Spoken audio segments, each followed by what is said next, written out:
Jamison Williams, extra speed on the gas and gone. Edwards fires. He's got a wide open man. Oh, it's caught. Robert Wilson, touchdown, Michigan. Cincinnati's there. But the rat poison that you put out there this week was yummy.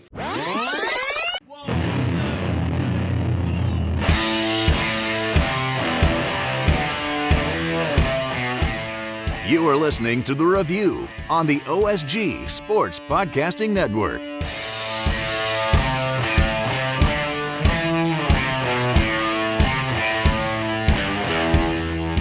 Hello, everybody, and welcome to another episode of The Review. It's the Online Sports Guys College Football Podcast featuring us, the Online Sports Guys, and a special guest this week, gentlemen.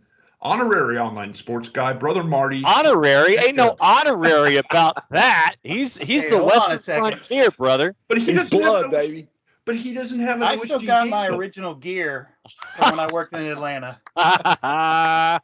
He is an OG. He is an OG. That we can definitely see. But he doesn't have an OSG handle, so we can't technically call him OSG Marty. Why not? Wilkie, Brother Marty. The Southern Front. You're the Western Frontier there, brother. Yeah, he's in our satellite office. Marty joins us from his palatial estate out in the great big state of Texas. The Metroplex. I'm in the smack middle in Arlington now, having relocated. So I'm in the shadow of the Death Star, Jerry World. Isn't most of that city in the shadow of Death Star? Pretty much. They're redeveloping over there. There's actually a second football stadium down the road now with the they renovated the old when the XFL came back, they turned the old baseball stadium into a football soccer. Yeah. They do have plenty of extra stadiums over in that part of the world. Yeah, it's now Choctaw. Choctaw Stadium. And then the baseball stadium is a glorified mall. You can't get anywhere near the field. Like if you're a kid just going to your first game and you want to you catch a ball and you want to get an autograph, good luck. And kudos for the Youngstown jersey too. Oh yeah, I had to represent. Hey, we're all for it. Totally all for it, guys. We're coming off the heels of Championship Saturday, and let's just say a few things changed. Might as well start with the big one. Raise your hand if you expected Alabama to beat the living crap out of Georgia on Saturday afternoon. Yeah, that's a no. I absolutely did. I think they did it on purpose. You thought they might win, but not beat them like that. Right. I absolutely did. And I'll tell you why. Because Kirby Smart always finds a way to crap the bed in the big games. I mean, he cannot get over the hump. He's got 8,000 five-star recruits on the field, but can't for some reason get over the hump. And it's going to be the same thing in the national championship game if they make it that far. Alabama just has Kirby Smart's number. And he's another one of these Nick Saban disciples that just cannot beat the master. Well, Marty, I'm just going to phrase it this way, and I'll let you take the floor. Nick Saban teaches his coaches everything they know. Nick Saban does not teach his coaches everything that he knows. Bang, bingo. That is correct. That I can go back to my summer job, my last 2 years of school. I actually met Saban when I worked for the Browns as a lowly rent-a-cop security guard. And he was ornery back then when he was working for Belichick, which is saying something that if you can sit next to Belichick and look like the moody one and have a puss on, then that's taking it next level. But it always seems like his former proteges just kind of always clench up when they come up against him. I'd hate to see that game twice, though. That'd be awful. But that's what's best for business. And that's what's best for ESPN, and that's what they want. But there's no guarantee that he did have the quote. He did have one of the best post-game quotes ever when he talked about how much he enjoyed the rat poison. But the rat poison that you put out there this week was yummy. God. Nice. Wait a second. Who is this Nick Saban with this sense of humor? I do not know this gentleman. He's from the Mike Krzyzewski If you got Bryce Young at quarterback, you could be in a good mood a lot of times because, man, that kid can play some football. He took over that game in the second quarter. He is just so calm. It's just eerily calm for how old is he? 19, 20. Yeah, 19? 19, Yeah, that's unreal. Like, as an Ohio State fan, I went with a talented kid who was 19, and he was obviously over his head at the beginning. He didn't have anything together until they sat him and reminded him there's 3 other 5-star kids in that quarterback room. Well, now there's 2. They just lost one. Yes, that is true. And J-Dub, John, as much as we want to say Georgia just did stupid things and didn't think and were jinxed and this, that, and the other, Bryce Young just flat out took control of that game. He was dropping dimes all over the field.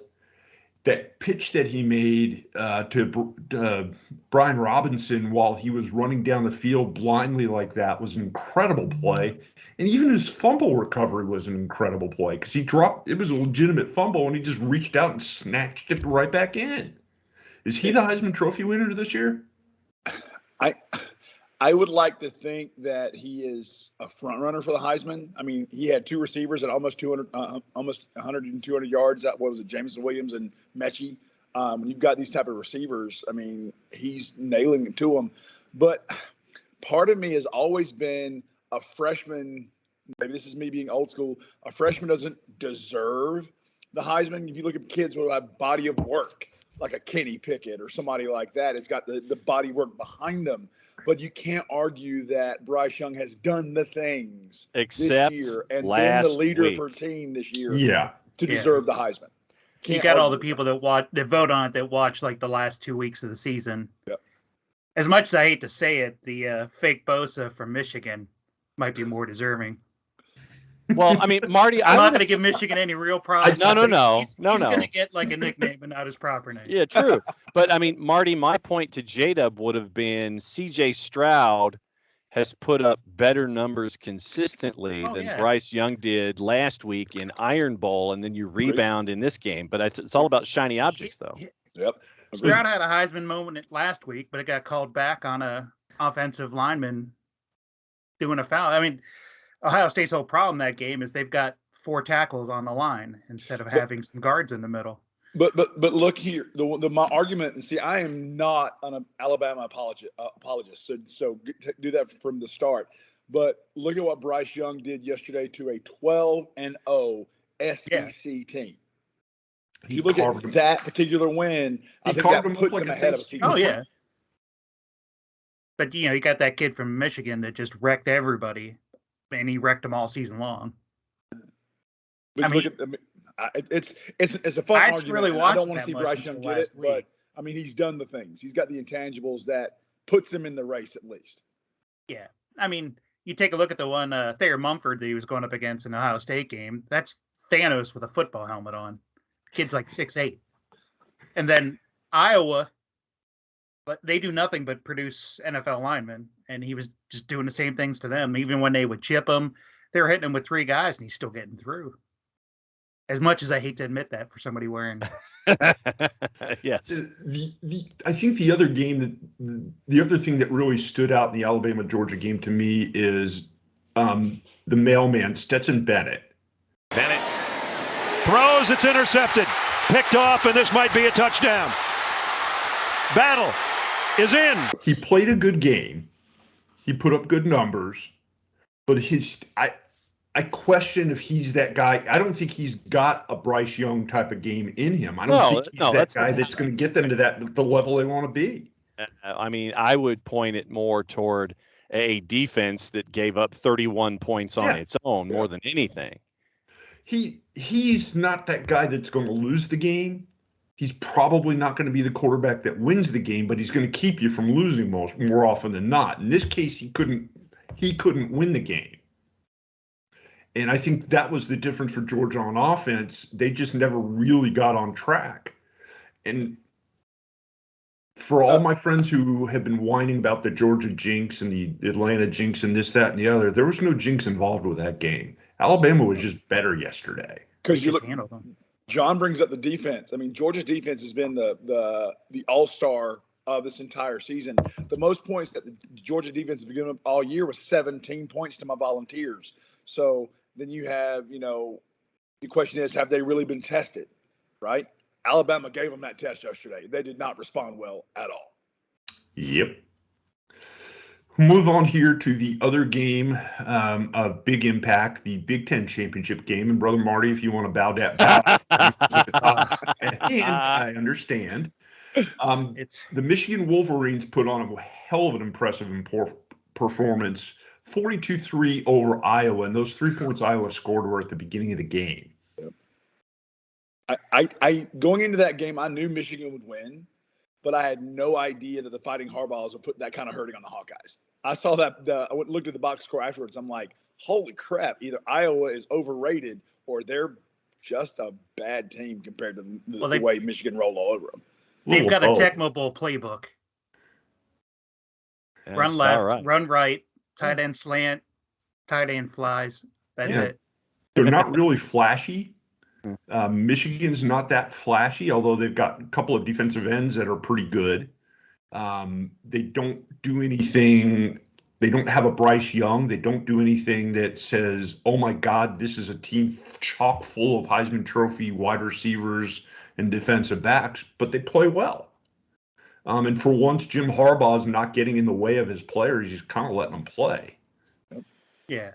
But that with that team, like if you get on them early, they're in trouble. They're not explosive. They're grinded out. It's old school style Big Ten. Yes, we got to see a lot of that this year. Michigan will square off against Georgia in the Orange Bowl for the National College Football Playoff semifinal game, a game that we'll talk about here in the second half of the show.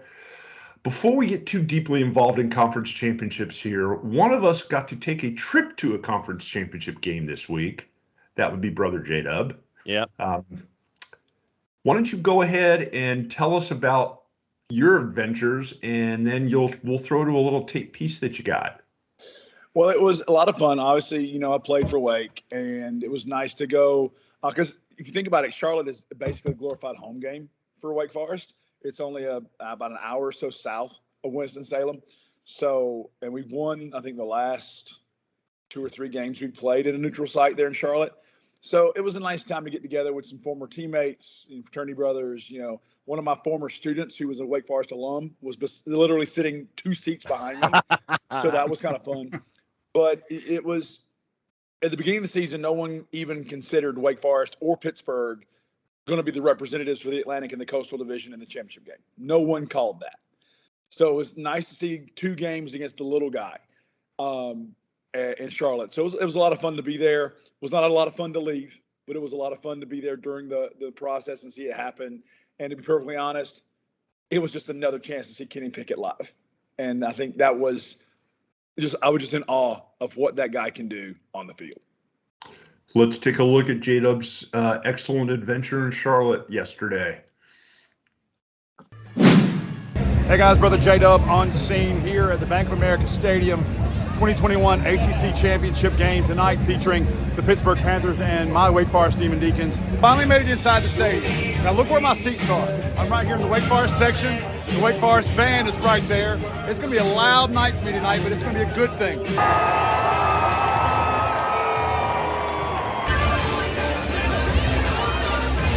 Don't sleep on those legs. Oh, he faked the slide. Sauce time. Pickett. Did that work? First quarter, 35 points scored. That's insane. That was on a pace for 140 points for the whole game. But then the second quarter, the defensive coordinators did a great job adjusting. There was an interception by Hartman, a couple of 3-and-outs for Pittsburgh, a couple of sack fumbles against Kenny Pickett. Defensive coordinators really came to play in the second quarter. Neither Wake nor Pitt can do anything. I think more punts this half than we've had in the entire first half. But, we'll see what's going on. Well, Abanikanda just scored the first touchdown of the second half. Pitt's up 10 points now. Wake Forest has not scored since the first quarter. Things are not looking good for the Demon Deacons.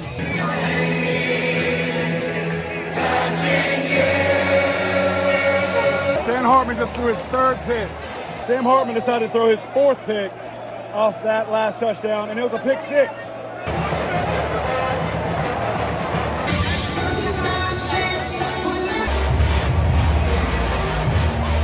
To add insult to injury, we just had a turnover on downs.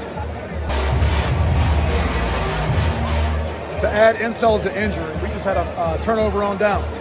We are not good the second half. Pittsburgh came in and made the right changes. Their defense is on point. We'll see. Wake Forest came out and laid an egg in the second half. Okay? I was told a long time ago, defense wins championships. Tonight, Pittsburgh's defense shut down the high-powered Wake Forest offense. So, that being said, I'm leaving because I didn't want to watch the ceremony on stage for Pittsburgh. I'm signing off from Bank of America Stadium in Charlotte. Brother J-Dub, OSG Carolina's outpost here in the Queen City. Let's get back to the show. Good stuff, my brother. I'm glad you enjoyed it, even though your team did not win. It was a lot of fun. It was a lot of fun. Glad it happened. But, this is a game of adjustments. And I said at the beginning, it's going to be which defense had the best day. And I don't know what adjustment that Pittsburgh did at halftime, whatever it was, made Wake Forest look like a really, really, really bad high school team that second half. And they only scored the last time they scored was in the first quarter. Really? Seriously? Yeah. Hats off to Pittsburgh. Neither team going to make it into the college football playoff, or Pittsburgh will make it into the New Year's Six. And we'll some games that we'll talk about here in the second half of the show. And now that we've gone through my piece, I want to say this: my vote, Kenny Pickett for Heisman. Body of work, what he's done, being the MVP of that team. Where he goes, they go. Pickett has my vote for Heisman. Interesting thought there. Guys, did anybody get a chance to watch Cincinnati and Houston play on Saturday? Ford keeps it on the ground, bounces it to the outside. He's going to do it again. The American Athletic Conference Championship at stake. The Bearcats going into the game 12-0. Their chance to say, look at us, we're the last remaining undefeated team in major college football standing. And they got their wish. They pounded Houston after a little bit of struggle early in the game. Good win for the Bearcats, and the little guy is getting their shot at the big title, aren't they? Well, yeah, I mean, Cincinnati and Houston, it was a tight first quarter at 14-10, and then it was just a couple of moments. I mean, it was 14-13 at the break, and it was a couple of moments, and that's all you need to tilt the field and get momentum back in your favor. And so literally it was like blam, blam, blam, 3 quick scores, and all of a sudden it's 35-13, and then you coast for the rest of it and just try to get out of town. So I think we got to see what Cincinnati can be, how tough it has been to get to that 13th game undefeated, and then what they can be in moments to take advantage of situations. And so, I mean, Houston came in ranked at 21, coming in at 11-1 themselves, but you figured because the game was at Nippert and all of the home field advantage, and Cincinnati needing to make the statement to finish out the season undefeated, that's what they did. Desmond Ridder, 11-17 for 190 and 3, and so did what he needed to do. Bottom line, so they got the ACC crown, and they end up at number 3. So obviously we know where they're heading, but good for them to make it into that Final Four. Yeah, their defense really turned it up a notch in that second half. They were just coming out with their hair on fire. And I'm just happy to have another Tressel in the playoffs again. the Youngstown shirt. The thing for me is that we've said all year that Cincinnati has to be head and shoulders better. They have to really throttle other teams to say, look, I'm a little guy. I deserve to be here. So being a relatively good Houston team by 15 is not bad. But what gets me is that they showed how they've got a two-headed monster. Desmond Ridder didn't win the game for them. Freaking Jerome Ford with almost 200 bills on the ground. I mean, to me, it shows that they can run the ball against a pretty decent defense in Houston. I think that was the difference maker right there, showing on the ground, hey, we can play with the big boys. But we'll see how they play against Alabama. We'll see how that goes.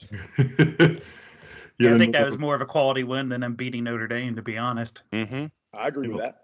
In a lot of ways, yeah, it was, especially with what was at stake in this game. I don't know that Cincinnati lost to Notre Dame, I don't think we're having this conversation, but that's another topic for another day.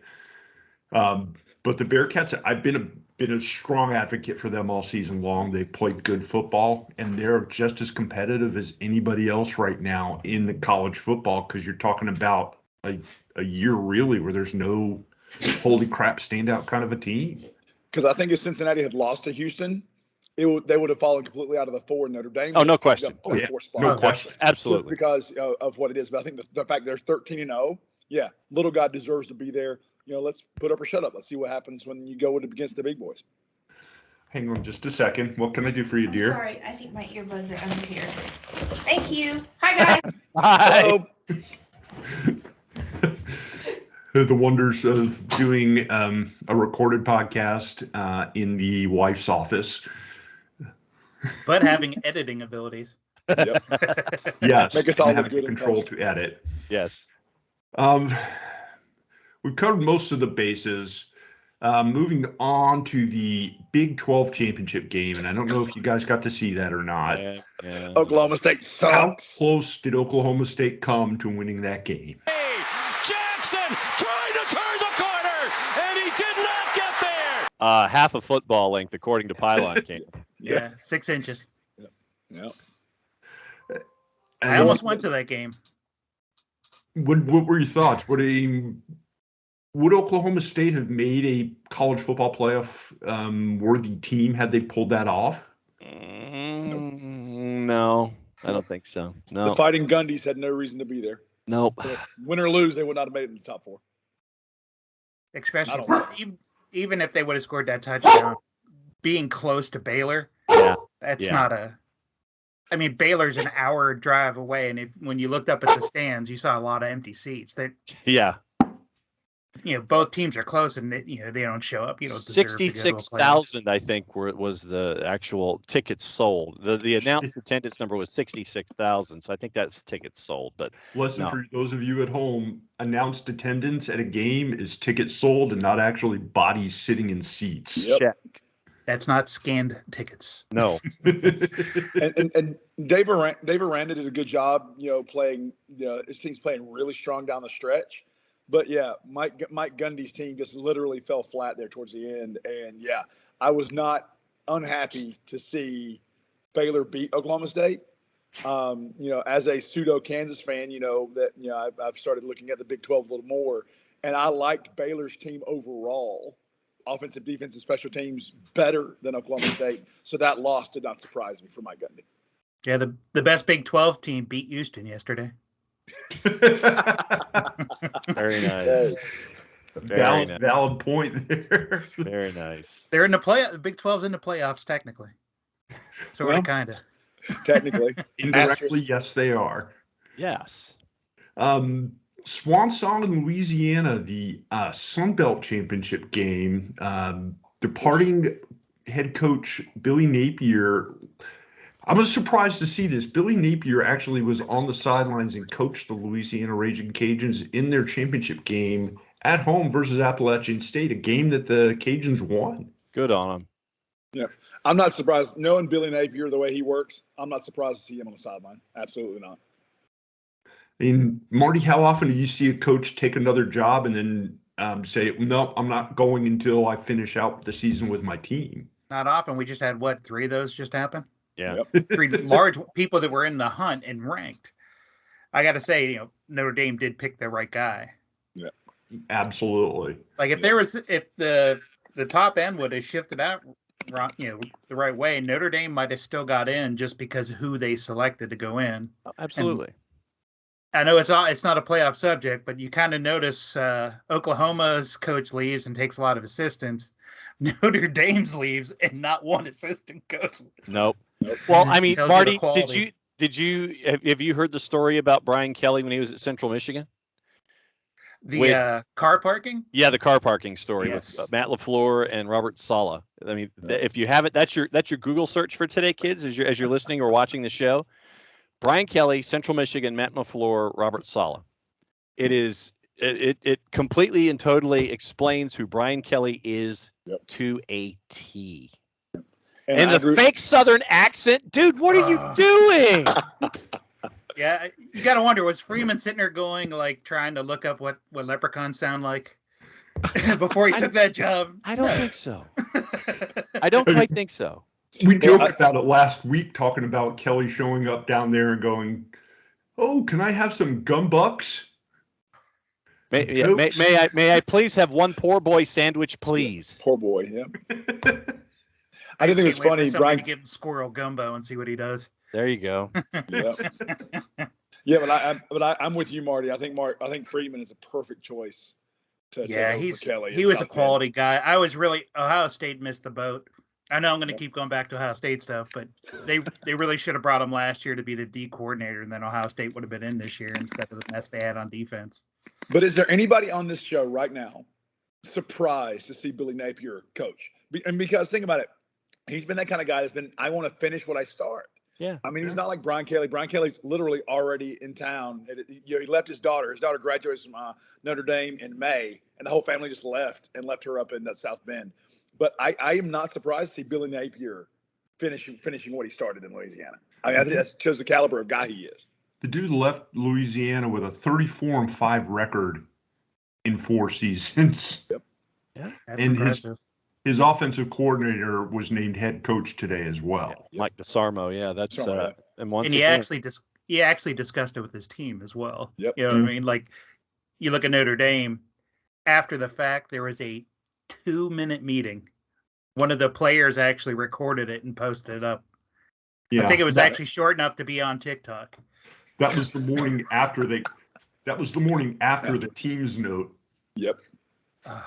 It just goes to show you the kind of guy Napier is. I mean, I couldn't be happier for him at Florida because he's replacing a colossal jerk. So maybe he can bring some ethics back to Gainesville. Who knows? So if they played LSU and they shook hands, would that be like matter and antimatter? Like, would there be an explosion? Because they're just polar opposites. Absolutely. That would be a bowl game. I'd like to see those two guys heading off against each other. Yep. You might get your wish next season. Because I believe, if my memory serves, those two teams played this year in Death Valley, which means they would be going to Gainesville next season.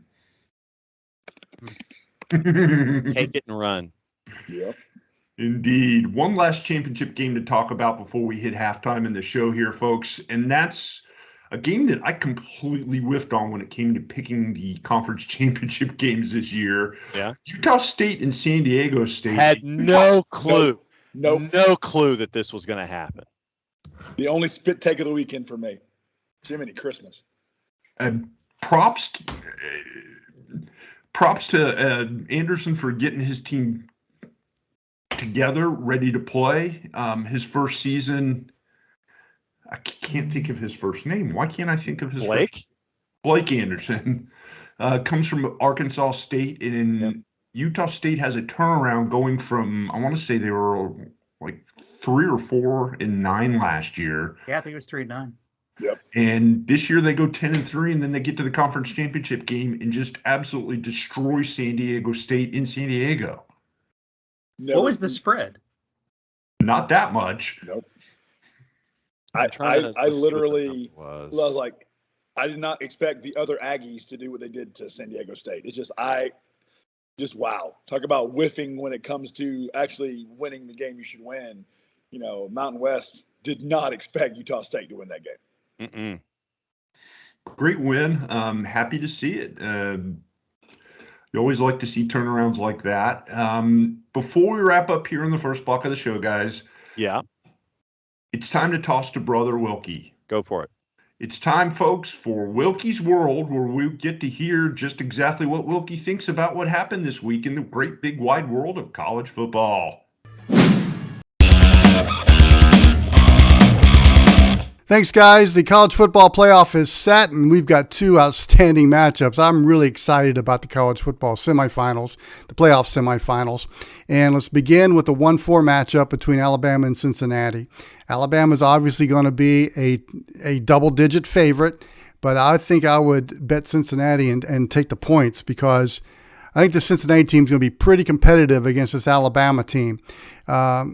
Couple of reasons. First of all, I love the coaching matchup between Luke Fickell and Nick Saban because I think Luke Fickell has kind of followed the playbook of Nick Saban on the Group of 5 level. There's a reason why they've been that good at that level this long, and that's because they believe that the 5 interior linemen, who dictate the terms in the game, you usually win the game. And Cincinnati has followed that philosophy. You can see when you watch the championship game against Houston, and if you watch them through Cincinnati throughout the year, that their interior lines have been superior.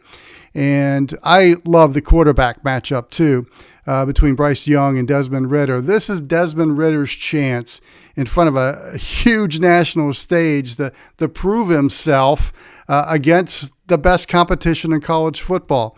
And of course, Bryce Young, he's probably going to be the Heisman Trophy winner when he plays in this game. And he's just, you saw the performance that he had against Georgia in the SEC Championship game. He's just next level. But I really think this is a chance for Desmond Ridder to prove that he's as good as anybody in college football. And he's done a great job at the group of 5 level. And of course, they had that win over Notre Dame. That helps too.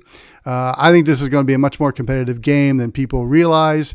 And I'm looking forward to that when Alabama and Cincinnati play. The 2-3 matchup, Michigan and Georgia. Again, I'm looking forward to that game because, look, did you see that Michigan team against Iowa? They cleared a major hurdle when they beat Ohio State, and now they're playing with house money. They just let it go against Iowa, and they were far superior than the Hawkeyes. And I can see the same Michigan team against Georgia. Now, Georgia still has the elite defense, but they've been exposed a little bit on offense. If you can stop the run and they can't throw the deep ball, their hands are tied. So I can see Michigan, and that defense is outstanding by Michigan, and I can see the Wolverines doing the same thing against Georgia. And I look for an Alabama-Michigan matchup in the championship game. Oh, but don't discount Cincinnati yet. I still think that's going to be a competitive game. Okay, briefly on the coaching carousel, because it just keeps on spinning. This just in, Manny Diaz has been fired by the University of Miami after 3 years with the Hurricanes as head coach. Well, who do you think is in Miami's crosshairs but Oregon head coach Mario Cristobal? He's a Miami native. He played at the University of Miami, and he is choice A, B, C, and D by the Hurricanes. So who's lining up the Brinks truck in Eugene, Oregon to bring Mario Cristobal home? It's going to be interesting to see, but that is the top choice for the Hurricanes. And we now know what program that can pry Brent Venables away from Clemson, and it's an obvious choice, Oklahoma. Brent Venables will be the new head coach at the University of Oklahoma. He was a defensive coordinator there for years. He knows the program left and right. I think it's a great choice by Oklahoma. Interesting, they went the defensive route because that's been a need for Oklahoma since Lincoln Riley took over. But I think it's an outstanding choice for Oklahoma. He's going to bring his own staff in, his own offensive coaches in. I don't think they're going to miss a beat, and they're going to be better defensively. And if Oklahoma is going to compete in the SEC in a few years when they join, Brent Venables is the perfect choice for the job. Thanks for that, Brother Wilkie. Always good to hear your thoughts. Hopefully at some point in time we'll be able to do this where you get to join us too live, but we're glad you're at least able to record some stuff for us. With all that being said, it's time to do the gratuitous promotion stuff here. Make sure you find us on social media. Look us up at OSG Sports on Facebook, Twitter, and if you're watching along right now on our YouTube channel, that means you probably already found us. We do have a phone app as well. Just go search for OSG Sports, Google Play, and the Apple Store. It will pop up. Download it today. It costs you absolutely nothing. Yes, that's right. It's free. Get the phone app now. It's a bargain at twice the price. When we get back in the second half of the show, we're going to talk about the college coaching carousel because there is news to report on that. And we'll take a little bit of a look ahead at bowl games and some of the matchups that we got forthcoming here over the next few weeks as we approach the holiday season. Stay tuned for the second half of the review because you are listening to the review. And watching. The OSG Sports Podcasting Network.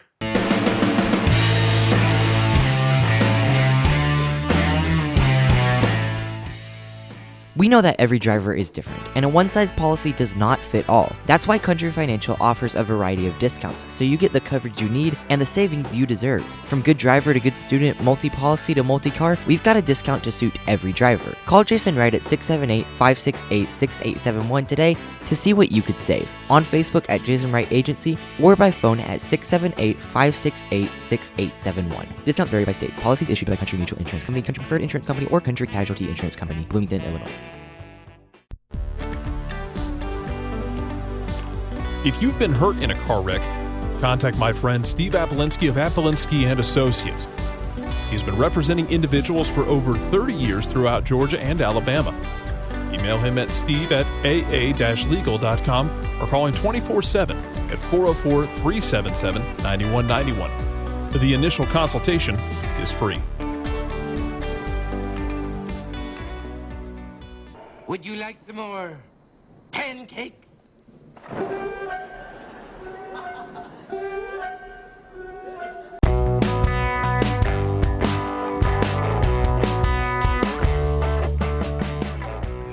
Thanks for sticking around, folks. You have made it to the second half of the show. We are the Online Sports Guys, and this is our college football podcast, The Review, where we talk about everything that happened in the week that was in the world of college football, what's going on in the week that is in college football, and we take a look at the week ahead in college football.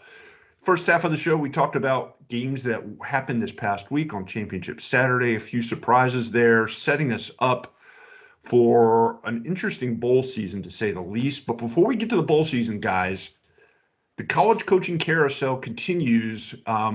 As we record this, A lot of alliteration from anxious anchors placed in powerful posts. yes, very much so.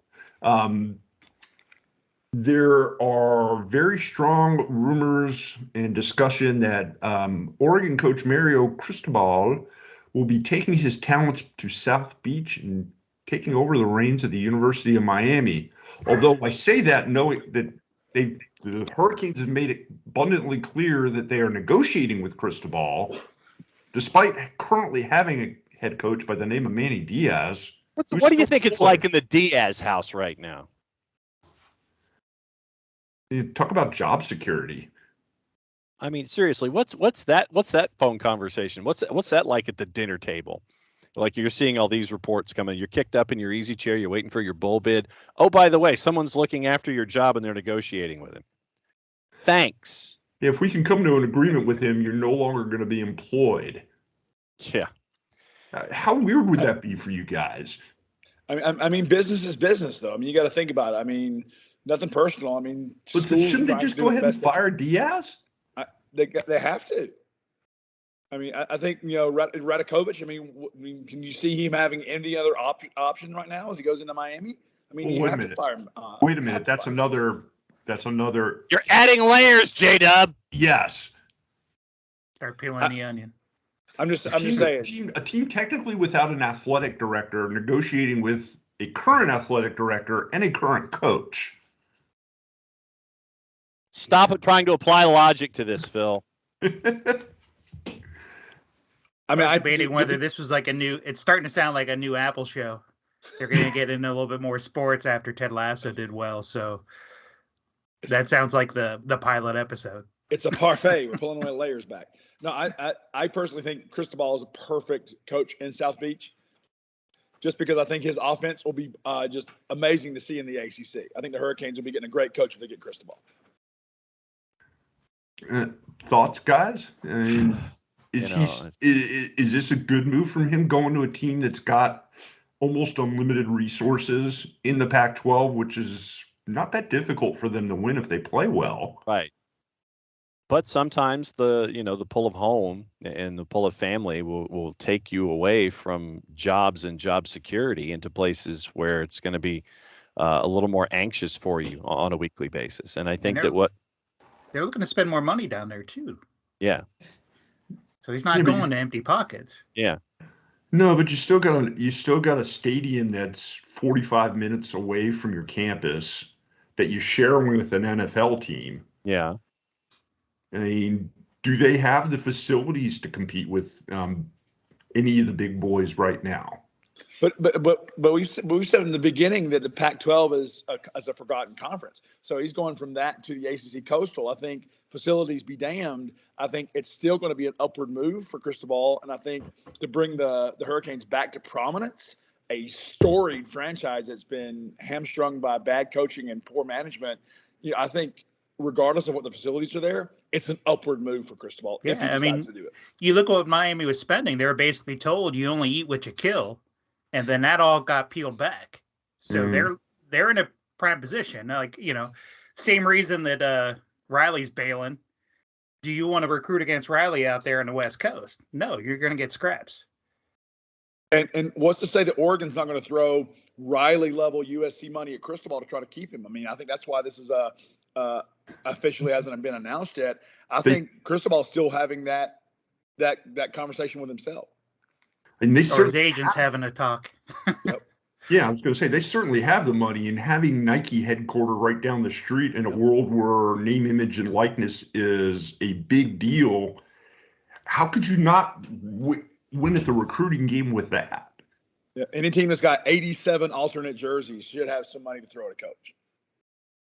Well, I just, I look at it this way. I legitimately look at the pull of family and the pull of home, and sometimes you could have all of the resources in the world, all the pull in the world, but if something's calling you home, you're going home.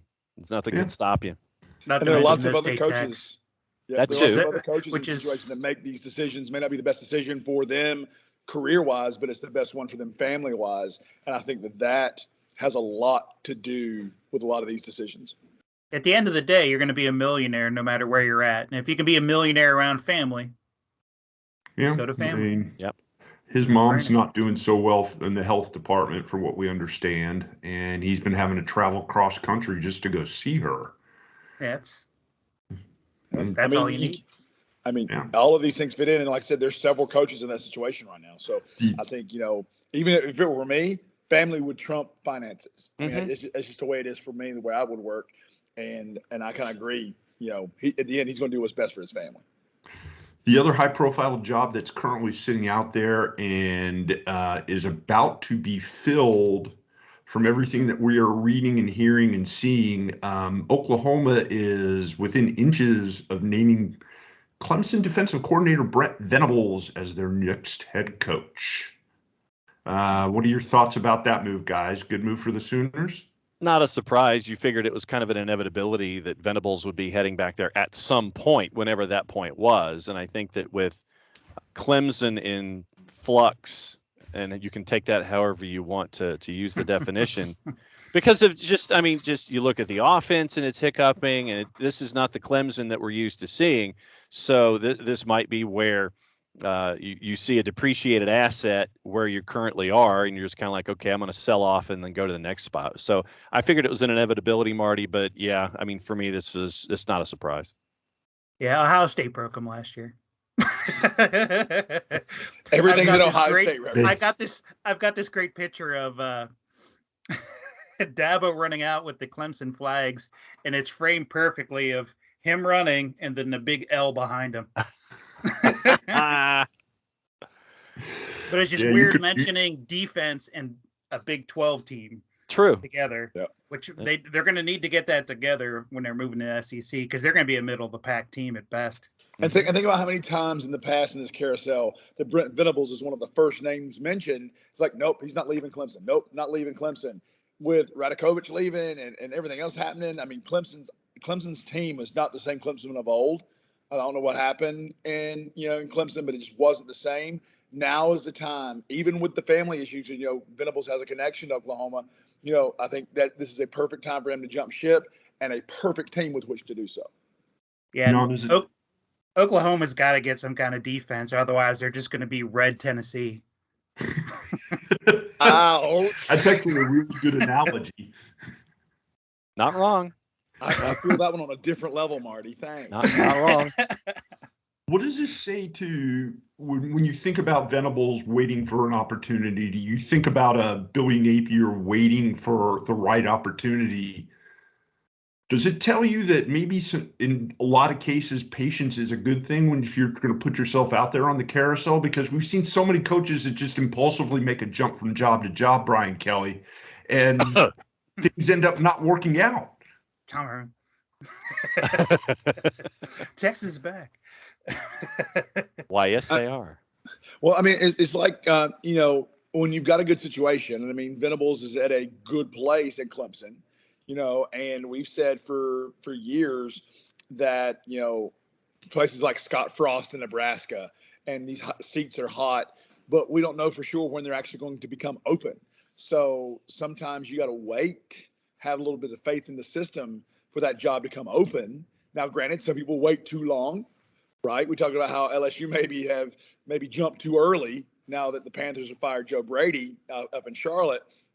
What's going to happen there. But I mean, I think if you are in a good situation, you have the luxury of being able to wait and see how some of these things go. Because like you said, sometimes jumping ship, grass is not always greener on that other side, and you end up getting into bad situations. But I think, in this case, I think both Brent and Billy Napier could have gone 2 years ago, and he decided to wait. And I think that waiting paid off for him in spades. Yeah, I mean, he's going to a good brand, which is, that's half the recruiting battle right there. Mm-hmm. And then they're about to come into a lot more money when they go over to the SEC. So it's a good situation. And, Oklahoma doesn't, how many coaches have they had? They don't turn over quickly. They're going to back him, and they're going to let him do his thing. And yeah, they had an the Ohio guy as their head coach for a long time. Hey, Youngstown, Ohio, the cradle of coaches. Yes, you could say that they are. That is not an incorrect statement. That kind of threw me for a loop there. Mangino was my favorite one, though. Yes. You're watching that all happen. It's fascinating to me. We talked in the first half of the show about Brian Kelly because it was kind of hard not to talk about that. Glad to see him down there in Louisiana. Oh, I know what I wanted to bring up. One thing that might have flown under the radar for you guys this weekend, Lane Kiffin gets a contract extension at Ole Miss and a nice little hefty pay raise up to $7.5 million a year. Sure, whatever. He's say what you will about the guy. He can coach some football. First 10-win season ever, and Ole Miss is kind of like, yeah, okay, so what's next? The fan base, anyway. Oh no, J-Dub is muted. J-Dub, what? What? Okay. I'm wait, but with me, how much I absolutely love Lane Kiffin. So I have no love lost for the man. But my question is this. Yes, he got an extension. Yes, they had a great season. But how much of that was Matt Corral and how much of that was Lane Kiffin? That's my question there. Flip that around. Does Matt Corral become Matt Corral without Lane Kiffin? Granted, it's an argument either way. But, I mean, is Lane Kiffin the reason Mississippi had such a great season? I don't know, because I think they're tandem, and I just don't want to see that guy succeed. I'm sorry. Of all the mutual exclusivity, J-Dub is taking. I know, and it's for the same reason that we can't mention that school up somewhere north of Detroit to Brother Marty. I just want to see him not succeed. The one in Satan's mitten. Now at the UP. Now with Mississippi, though, are they going to lose any with all these people shifting around? Are they going to lose any of those assistants now that the big man got paid, but nobody else? Yeah, I'm going to say that Kiffin's offensive coordinator is going to what job was it? I'd have to go back and look at the carousel. But he is losing a now offensive coordinator, and every year that's going to happen with assistants because look at what happens at Alabama every year. They turn over offensive defensive coordinators pretty much every season. Yeah, they're usually a finishing school, though. They take somebody that's tarnished, bring them in for a year, improve their reputation, and then send them somewhere else. Well, that's like the cue the Nick Saban coaching rehab clinic video. Exactly. Yeah, I was going to say Steve Sarkisian's a perfect example of that. Bring in a coach that's broken, try to give him, rehabilitate him, let him get a big job, and then show who he really is. But who's going to go down to LSU to be assistant for the walking poop emoji. The guy's a turd. I'm sorry. I don't know, Marty. Who's going to join him? In the entire program, the 20-plus year-long athletic trainer or strength coach. I'm sorry. Yeah, it's like walked in, fire the strength coach. Gee, I want to thanks. be there. I want to be there when Brian Kelly eats his first bowl of authentic Louisiana gumbo. I want to be there to see fire come out of his ears. Have his face just melt off. I'm willing to bet he's already eaten a lot of beignets just from looking at him. I'm allowed to make fat jokes, this big guy. Speaking of Brian Kelly, Kelly, I supposed to see him in a press conference with white powder all over his shirt. we talked a little bit in the first half too about Kelly's replacement at Notre Dame, Marcus Freeman, who I think is going to be an excellent head coach. Yeah, he's a hell of a recruiter. Yep. He is one hell of a recruiter, and he's going to be pushing Ohio State and anybody else who tries to come into Ohio. He's going to be locking down a lot of those people. That's going to hurt Cincinnati because that's where they get, Cincinnati grabs a lot of the people that didn't quite hit Notre Dame or Ohio State, or, Michigan tries to go in there, but they haven't had as much success as they used to in Ohio. And that's another Marcus Freeman, we all know he's got a really solid body of work as a coach. He's another, add to the is waiting the right thing move. And I think, being assistant for as long as he has, this is his time to shine. I think him waiting, because he's been mentioned a couple of times over the last couple of years, I think this is a huge move for Marcus Freeman, and I wish him nothing but the best. And I haven't been able to say that for about South Bend in a long time. Yeah, it's frightening. It's frightening how many people after that hire on Twitter made the comment that, does this mean I have to like Notre Dame now? No. Yeah, that's it. Because I couldn't like Notre Dame because I hated Brian Kelly. Now the coach is actually a guy I like and respect. I'm gonna have to look at the Fighting Irish a little differently next year. I'm gonna have to admit that. Yeah, I might have to stop making fun of him. Nah. Guys, as we kind of cruise through the show here, you want to talk a little bit about some bowl games before we get too late in the show and start running way too long? Yeah. We've got our lineup is pretty much set, and we'll start with the college football playoff semifinals and work our way down the list. How about we do it that way? There you go. Sounds good. We know the matchups: number 1 Alabama versus number 4 Cincinnati at the Cotton Bowl at Jerry World. We're talking about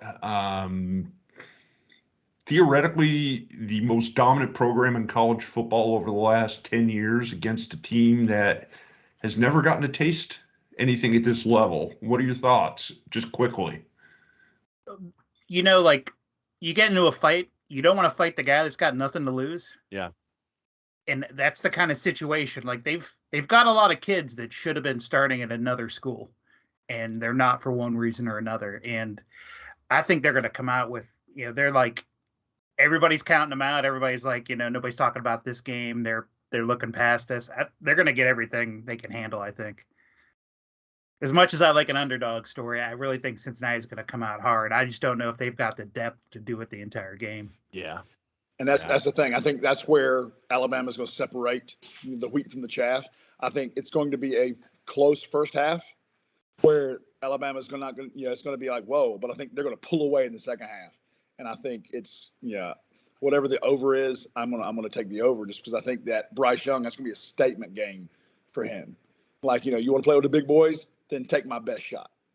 Yeah, Action Network has the game right now at Alabama at 12.5. I think that it's probably Bama with a late cover. I think that for the first half, I think that Cincinnati's hanging right with them. But I just think that the sheer bulk and depth that Alabama has across the board, it's going to create some problems, especially the pass rush going up against Desmond Ridder.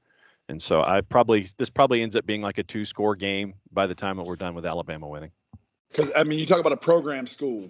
Alabama's always been the next man up, and that next man up has been a 5-star recruit. So, with the depth that they have at Alabama, yeah, or a 5-star kudos to transfer. Cincinnati making it there. Yes.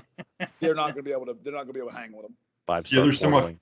The other semifinal game features number 3 third-seeded Georgia at second-seeded Michigan in the Orange Bowl, just a little bit north of Miami. I don't want to know about your Miami, sir. Orange, it's Espanol for orange. Look it up. Well, no, you said it's a little north of Miami, and I don't want to know about your Miami. It gives him a second. We see his brain processing. Yeah, I just kind that was a grenade joke. You pull the pin and wait 10 seconds. Yeah, I just kind of blew past that joke for obvious reasons. See, I'll go ahead and say this, and this is an unpopular hot take. I think Georgia should have been number 4, and I think that that the reason it didn't happen is because the powers that be, the CFP, did not want to see Alabama, Georgia in the semifinal. Absolutely. Oh yeah, that's for sure. So and I get that. I think that's where that was, and I think that Michigan, Georgia is the winner of that game. That's going to be a battle of titans. And even though I hate the fighting Harbaughs, Kirby Smart has the ability. Actually, both coaches have the ability to choke at the epically highest level. So we're going to see which one of these coaches chokes less. Way to phrase it. To quote Jim Ross, are we looking at an old-fashioned slobber knocker? Yeah, I'll go Georgia wins, but Michigan covers. Action spread has them at a -8 right now. I got Michigan by 7. I'm never going to pull for Michigan. I'm never going to pull for Georgia. So Satan could field a team of convicts, and I would cheer for them. But I just think that, but in all honesty, looking at it like detached, non-Ohio State fan, the type of offense that Michigan runs is the type of defense that Georgia's built to go after. So I don't think they're going to be able to go with it. Georgia just has to get their offense going right. Yeah. But can you imagine the ratings waterfall that would be if it was Georgia, Alabama for the second round as the national championship game? Absolutely. Oh yeah. Yeah, I don't think anybody at ESPN would be upset about that. Nope. Moving on to the other New Year's 6 games, the Fiesta Bowl featuring Notre Dame against Oklahoma State. Take the over. Low-scoring game there. Yeah, I kind of agree with you on that one. Yeah. You got what's the bump going to be from changing coaches and getting the walking poop emoji out of the equation? And you have to think about this. You have to think about this. Oklahoma State's pissed off. They just lost the Big 12 championship. They're going to come into that game with a chip on their shoulder. Get a haircut.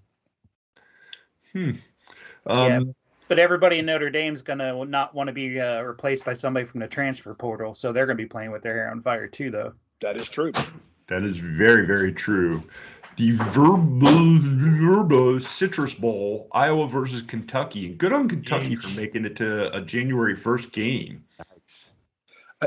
I think take the under and run. Yeah, take the under. I don't like this Hawkeye team at all. No. But I also don't like Kentucky being an SEC East guy.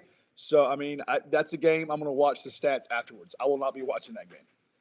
Kentucky has a lot of Midwest kids on their roster as well. And I think they might be able to handle the Iowa Tech Mobile playbook of 4 plays. Yeah, really?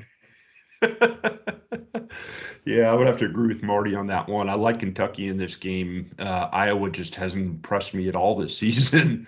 Nope. In the other January 1st game, the Steak Bowl, or AKA the Outback Bowl. Best halftime meal spread ever. Yep. Without question. Having experienced it in person, I can definitely say that. The Outback Bowl this year, Penn State and Arkansas. Congrats to Sam Pittman for a great season with the Razorbacks. Penn State kind of limped across the finish line, but they got there. Did. I love Sam Pittman. I've got Sam Pittman by 10 here. I really like the Razorbacks, and I think the Hogs are going to handle the Nittany Lions pretty easily. So I think and Tampa's going to be blood red with Hogs. With Pig Suey. Penn State's got some time to get healthy, though. Yeah. They got a full month. I just don't know if they can keep up with the athleticism of Arkansas. Action Network has that number at 1.5 right now for Arkansas. I'll take Arkansas. I just don't know if Penn State can match them offensively if it turns into a track meet. Only 1.5? That seems low to me. No, I got a feeling this one may end up being a close game. I'm going to take Penn State just because their coach is Phil's stunt double. You're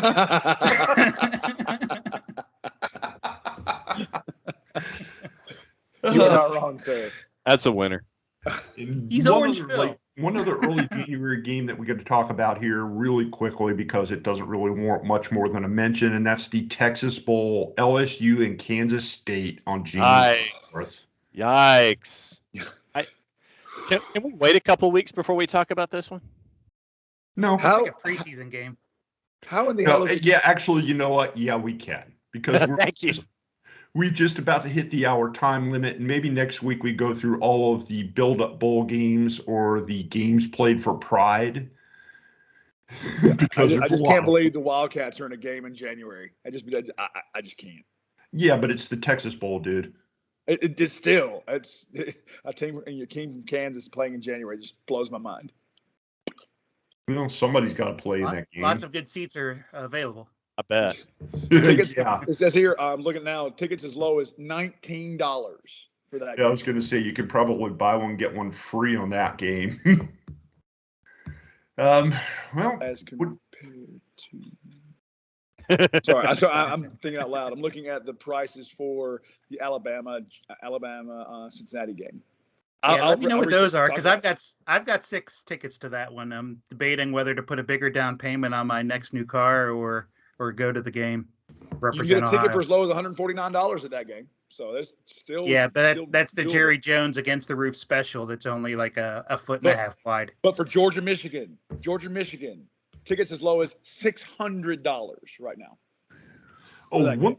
You know what I forgot to bring up when we talked about Alabama and Georgia? John Mechie's injury. Yeah. Yep, that's going to come in big.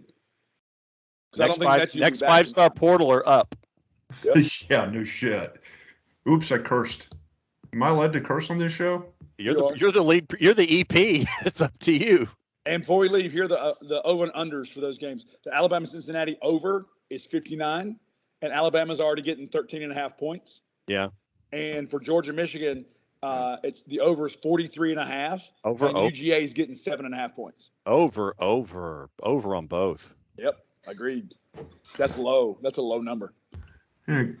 Quick shout out to Joe Moorhead, former offensive coordinator for Oregon, taking Akron. Moorhead. Yes, I'm trying to see if there's any other little things that we need to mention here before we wrap things up, and I don't think we do, other than congrats to Bronco Mendenhall, who stepped down at the University of Virginia because he just really wanted some time to put his life in perspective. Interesting. Yeah, the university wanted to keep him and have him continue to be head coach, but Bronco's like, nah, fam, I'm out. Yep, he's got to do what's best for him.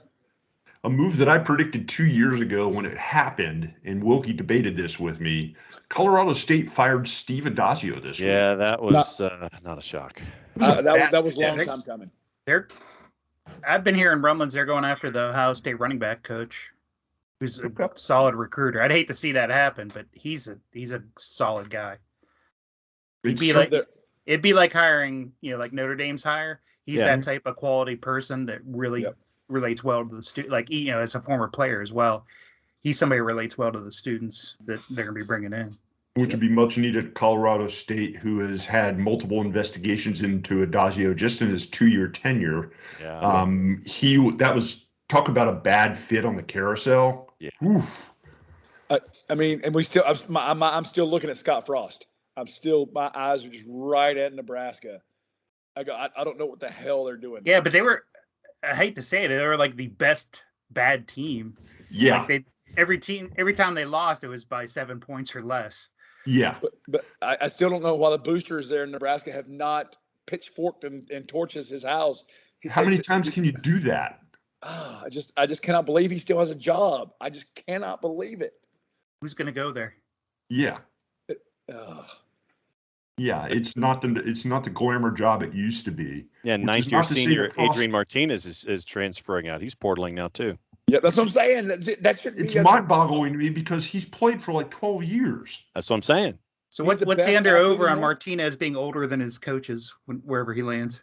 I'll take that. That's it's a very real possibility. I mean, I thought the dude was playing back in 2009. I think he was. I think he was. Okay, on that note, because we're kind of hitting the theater of the absurd, it's time to wrap things up. This is the theater of the absurd. What hitting the theater of the absurd, sir? Yeah, we defined it. Okay. Thank you to Brother Marty for joining us this week. Hopefully he will be back with us here in the very near future. You are welcome anytime, my friend. Thanks for having me. I'll take you up on it. For OSG J-Dub, for Brother John, I am OSG Phil, Brother Will Key, who joined us on tape. All of us combined, we are the Online Sports Guys. This is our podcast. Thanks for tuning in. Everybody have a great week. Enjoy your mid-December fun. And we will be back with you again soon. Until then, so long, everybody.